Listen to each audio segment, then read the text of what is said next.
بسم اللہ الرحمن الرحیم۔ شروع اللہ کے نام سے جو سب پر مہربان ہے، بہت مہربان ہے۔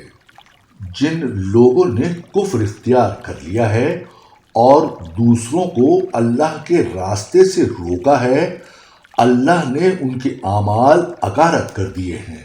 اور جو لوگ ایمان لے آئے ہیں اور انہوں نے نیک عمل کیے ہیں اور ہر اس بات کو دل سے مانا ہے جو محمد صلی اللہ علیہ وآلہ وسلم پر نازل کی گئی ہے، اور وہی حق ہے جو ان کے پروردگار کی طرف سے آیا ہے۔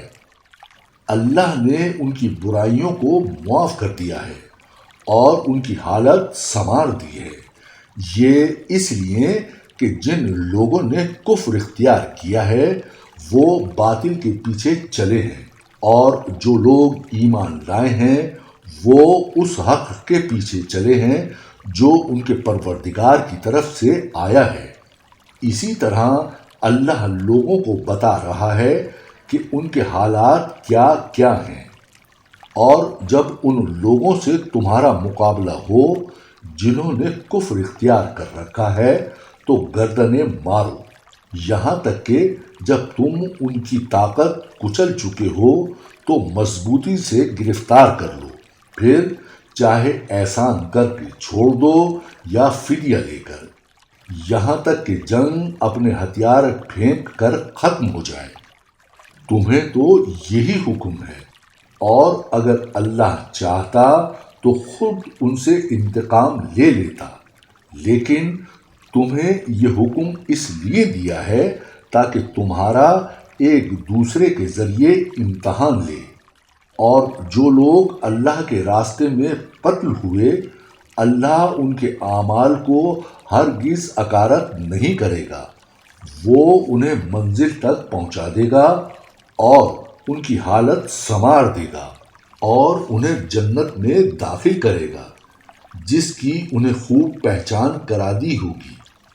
اے ایمان والوں، اگر تم اللہ کے دین کی مدد کرو گے تو وہ تمہاری مدد کرے گا اور تمہارے قدم جما دے گا، اور جن لوگوں نے کفر اپنا لیا ہے ان کے لیے تباہی ہے، اور اللہ نے ان کے اعمال اکارت کر دیے ہیں۔ یہ اس لیے کہ انہوں نے اس بات کو ناپسند کیا جو اللہ نے نازل کی تھی، چنانچہ اللہ نے ان کے اعمال ضائع کر دیے۔ بھلا کیا ان لوگوں نے زمین میں چل پھر کر نہیں دیکھا کہ ان لوگوں کا انجام کیسا ہوا جو ان سے پہلے گزرے ہیں؟ اللہ نے ان پر تباہی ڈالی، اور کافروں کے لیے اسی جیسے انجام مقدر ہیں۔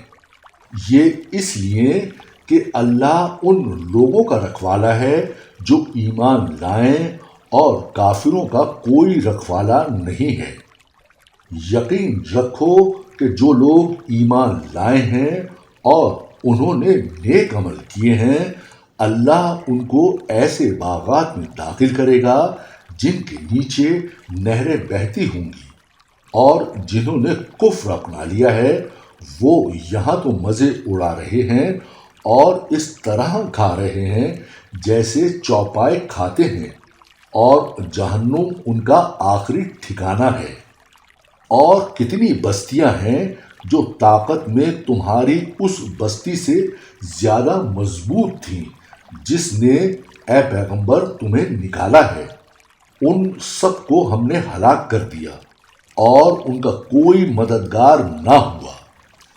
اب بتاؤ کہ جو لوگ اپنے پروردگار کی طرف سے ایک روشن راستے پر ہوں، کیا وہ ان جیسے ہو سکتے ہیں جن کی بدکاری ہی ان کے لیے خوشنما بنا دی گئی ہو، اور وہ اپنی نفسانی خواہشات کے پیچھے چلتے ہوں؟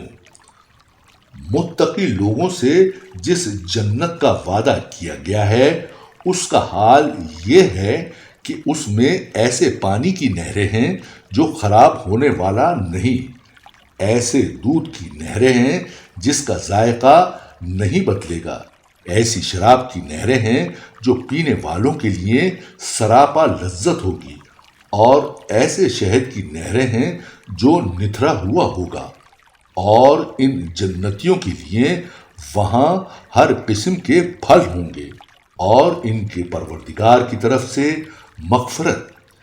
کیا یہ لوگ ان جیسے ہو سکتے ہیں جو ہمیشہ دوزخ میں رہیں گے اور انہیں گرم پانی پلایا جائے گا؟ چنانچہ وہ ان کی آنتوں کو ٹکڑے ٹکڑے کر دے گا۔ اور اے پیغمبر، ان میں سے کچھ لوگ وہ ہیں جو تمہاری باتیں کانوں سے تو سنتے ہیں، لیکن جب تمہارے پاس سے نکل کر جاتے ہیں تو جنہیں علم عطا ہوا ہے ان سے پوچھتے ہیں کہ ابھی ابھی آپ صلی اللہ علیہ وآلہ وسلم نے کیا کہا تھا۔ یہ وہ لوگ ہیں جن کے دلوں پر اللہ نے مہر لگا دی ہے، اور جو اپنی نفسانی خواہشات کے پیچھے لگ گئے ہیں، اور جن لوگوں نے ہدایت کا راستہ اختیار کیا ہے اللہ نے انہیں ہدایت میں اور ترقی دی ہے، اور انہیں ان کے حصے کا تقوی عطا فرمایا ہے۔ اب کیا یہ کافر لوگ قیامت ہی کا انتظار کر رہے ہیں کہ وہ یکایک ان پر آن پڑے؟ اگر ایسا ہے تو اس کی علامتیں تو آ چکی ہیں، پھر جب وہ آ ہی جائے گی تو اس وقت ان کے لیے نصیحت ماننے کا موقع کہاں سے آئے گا؟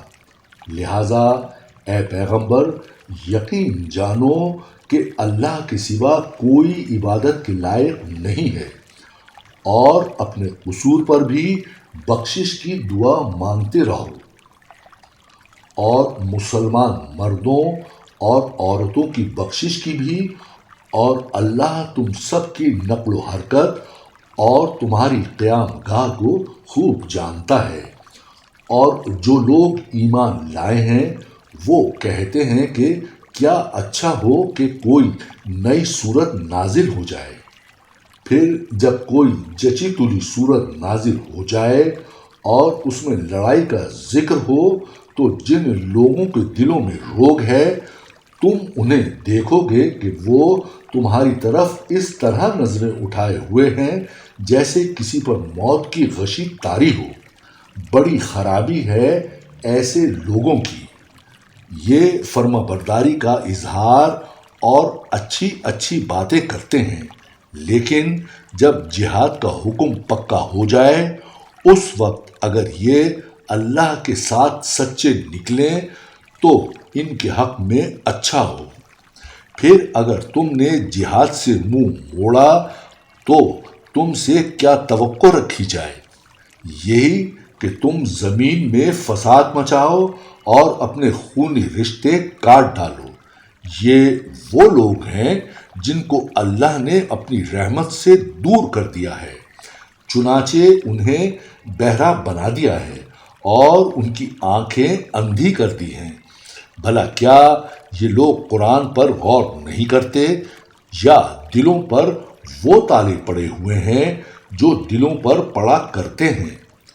حقیقت یہ ہے کہ جو لوگ حق بات سے پیٹ پھیر کر مڑ گئے ہیں، باوجود کہ ہدایت ان کے سامنے خوب واضح ہو چکی تھی، انہیں شیطان نے پٹی پڑھائی ہے اور انہیں دور دراز کی امیدیں دلائی ہیں۔ یہ سب اس لیے ہوا کہ جو لوگ اللہ کی نازل کی ہوئی باتوں کو ناپسند کرتے ہیں، ان منافقوں نے ان سے یہ کہا ہے کہ بعض معاملات میں ہم تمہاری بات مانیں گے اور اللہ ان کی خفیہ باتوں کو خوب جانتا ہے۔ پھر اس وقت ان کا کیا حال بنے گا جب فرشتے ان کی روح اس طرح قبض کریں گے کہ ان کے چہروں پر اور پیٹھوں پر مارتے جاتے ہوں گے۔ یہ سب اس لیے کہ یہ اس طریقے پر چلے جس نے اللہ کو ناراض کیا، اور اس کی رضامندی حاصل کرنے کو خود انہوں نے ناپسند کیا، اس لیے اللہ نے ان کے اعمال اکارت کر دیے۔ جن لوگوں کے دلوں میں نفاق کا روگ ہے کیا وہ یہ سمجھتے ہیں کہ ان کے چھپے ہوئے کینوں کو اللہ کبھی ظاہر نہیں کرے گا؟ اور مسلمانوں، اگر ہم چاہیں تو تمہیں یہ لوگ اس طرح دکھا دیں کہ تم ان کی علامت سے انہیں پہچان جاؤ، اور اب بھی تم انہیں بات کرنے کے ڈھب سے ضرور پہچان ہی جاؤ گے، اور اللہ تم سب کے اعمال کو خوب جانتا ہے۔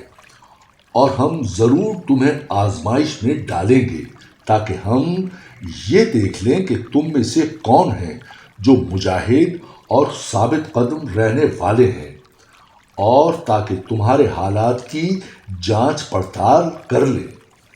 یقین رکھو کہ جن لوگوں نے کفر اپنا لیا ہے اور دوسروں کو اللہ کے راستے سے روکا ہے اور پیغمبر سے دشمنی ٹھانی ہے، باوجود کہ ان کے سامنے ہدایت واضح ہو کر آ گئی تھی، وہ اللہ کو ہرگز کوئی نقصان نہیں پہنچا سکتے، اور عنقریب اللہ ان کا سارا کیا دھرا غارت کر دے گا۔ اے ایمان والوں، اللہ کی اطاعت کرو اور رسول کی اطاعت کرو، اور اپنے اعمال کو برباد نہ کرو۔ جن لوگوں نے کفر اپنا لیا ہے اور دوسروں کو اللہ کے راستے سے روکا ہے، پھر کفر ہی کی حالت میں مر گئے ہیں، اللہ کبھی ان کو نہیں بخشے گا۔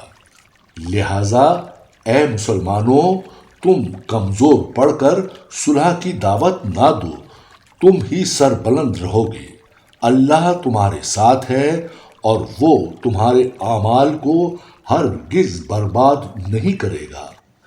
یہ دنیاوی زندگی تو بس کھیل تماشا ہے، اور اگر تم ایمان لاؤ اور تقوی اختیار کرو تو اللہ تمہارے اجر تمہیں دے گا اور تمہارے مال تم سے نہیں مانگے گا۔ اگر وہ تم سے تمہارے مال طلب کرے اور تم سے سب کچھ سمیٹ لے تو تم بخل سے کام لوگے، اور وہ تمہارے دل کی ناراضیوں کو ظاہر کر دے گا۔ دیکھو، تم ایسے ہو کہ تمہیں اللہ کے راستے میں خرچ کرنے کے لیے بلایا جاتا ہے، تو تم میں سے کچھ لوگ ہیں جو بخل سے کام لیتے ہیں، اور جو شخص بھی بخل کرتا ہے وہ خود اپنے آپ ہی سے بخل کرتا ہے، اور اللہ بے نیاز ہے، اور تم ہو جو محتاج ہو، اور اگر تم منہ موڑو گے تو وہ تمہاری جگہ دوسری قوم پیدا کر دے گا، پھر وہ تم جیسے نہیں ہوں گے۔ صدق اللہ العظیم۔